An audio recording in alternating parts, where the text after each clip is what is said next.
one thing that we really want to know a bit about, and is part of our graphing process, are the x-intercepts of quadratic functions. As we've talked about, that's the solutions or the roots of the function. So both of the things we've graphed so far and the original picture that I gave you had two x-intercepts, right? So we're going to actually talk about answer the question, how many x-intercepts will a quadratic graph have? And it seems like 2 is a solid answer, but it's not the only option. So we're going to go through all of the options so that you get a deeper understanding of how these x-intercepts play out in terms of the solutions of the function.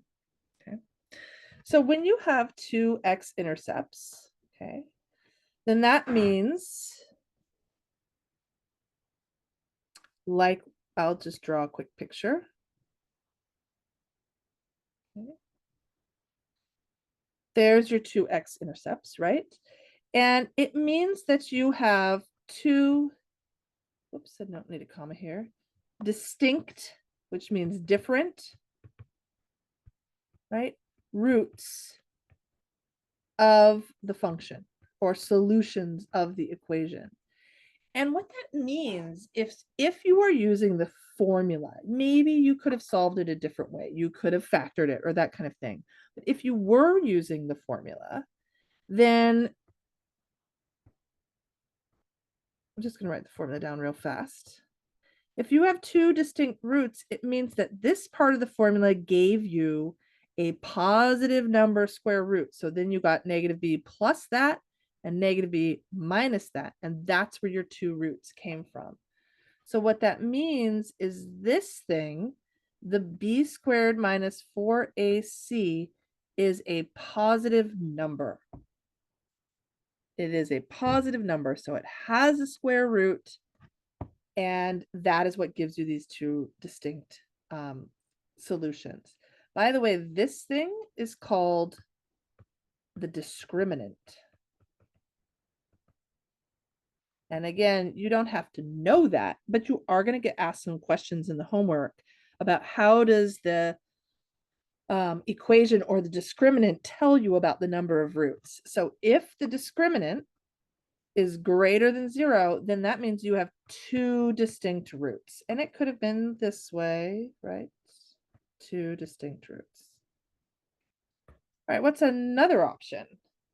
Is it possible to have only one x-intercept? Can you draw a picture of a parabola that has only one x-intercept? I think you can. What has to be right there on the x-axis? The vertex. That's the only way it works for one x-axis. I'm sorry, one x-intercept, right? So what that means is the x-intercept is the vertex. And that means when you're doing this process, you're only going to get this out, which means what about this? It's got to be equal to 0, because then the square root of 0 is 0. That goes away, and you're left with just the negative b over 2a. Okay? So this happens when the discriminant is actually equal to 0. Okay. And last but not least, it is totally possible. I don't know why there's such a small space for this, but we'll deal with it. It is totally possible to have no x-intercepts. So I'm just draw one picture since I'm in limited space. Can you draw a parabola that has no x-intercepts? There you go. It's either entirely above, or you could have drawn one down here entirely below the x-axis. So it never actually crosses it. Okay. So it's either entirely above or below the x-axis. So what that means is if you are solving using the quadratic formula, this somehow has to come out with no solution. How is that possible? It's possible if the thing that's under the square root is negative. Now, what we will often do now that we've learned complex numbers as well is we will write this as a complex number solution, but that is not something that's graphed here. These are real numbers only. So if this ends up being complex, this is negative, then there are no x-intercepts, right? So b squared minus 4ac is less than 0, and that means that you have complex roots of your equation. You do not have real number solutions of your equation. Okay. So again, that's just a deeper dive into kind of the workings, the relationship between the equation and the graph. And these are the types of things that you really want to be able to understand as you move forward with your math career. Last but not least, let's take a quick look at domain and range of quadratic functions. Okay. And I'm just looking at these graphs, right? Any parabola you're going to have is going to have a shape like either this one or this one, open up or down. And no matter where you move it or how wide or narrow it is, are there any x values that are not going to be involved in that graph? Absolutely not. Anything could be, any x can be used in this graph. That parabola will go on forever. So therefore, the domain of all quadratic functions is all real numbers.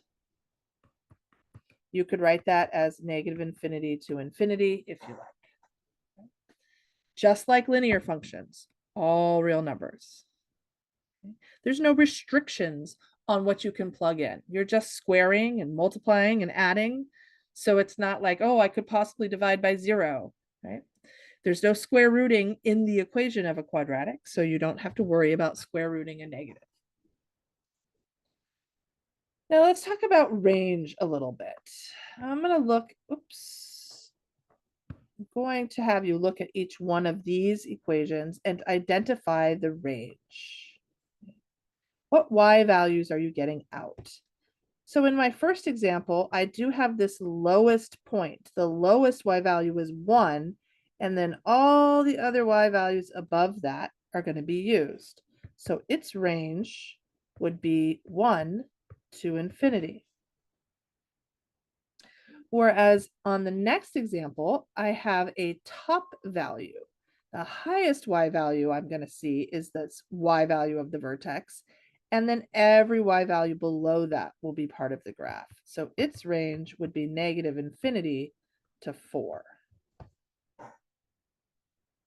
And hopefully you could see that that's just going to be the case. It doesn't matter what point this is. If it's opening up, the vertex will be a minimum point. And so the range will be that y value and above. That y value and above. Whereas if it opens down, then that vertex is a maximum point. And so its range will be everything up to and including that y value. Everything up to and including that y value. Okay, so we're going to formalize that here. What do these examples tell you about the range? Okay, so it depends on two things. One, if it opens up or down. And two, whatever the y coordinate of the vertex is. Those are the two things that we will need to know in order to identify the range. So if the parabola opens up,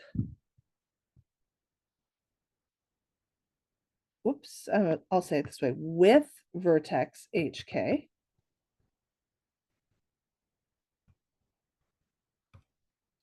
then your range, you remember we said if it opens up, it's a minimum. So it's going to start at K and go up forever. And if your parabola opens down with that same vertex, so what did we say? We said that vertex is now a maximum, so it's going to be everything below that up to and including the k. So this is a great example of the fact that we've gone through a bunch of understanding and conceptual sort of analysis to get to these 2 points. And if you try to memorize these 2 points without any understanding of where they come from, why they're true, you're going to find it very difficult to memorize. But if you continue to study the concept, the idea, the common sense behind this, if I ask you for the range of a function and you forget which one is which and you kind of panic like, oh no, I don't remember if it's this one or that one, you don't have to rely on memory. Just go, oh, it opens down, so that's the top, so that means it would be this, right?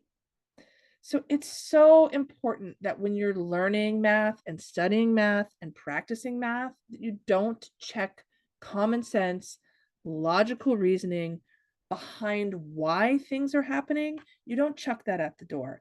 If you simply try to put everything, cram everything into your head as facts to be memorized without any meaning, you will struggle more than just making sense of things. And then if you forget something, you can rely back on the sense that you already made of it to help you recall the information that you're going to need to be successful.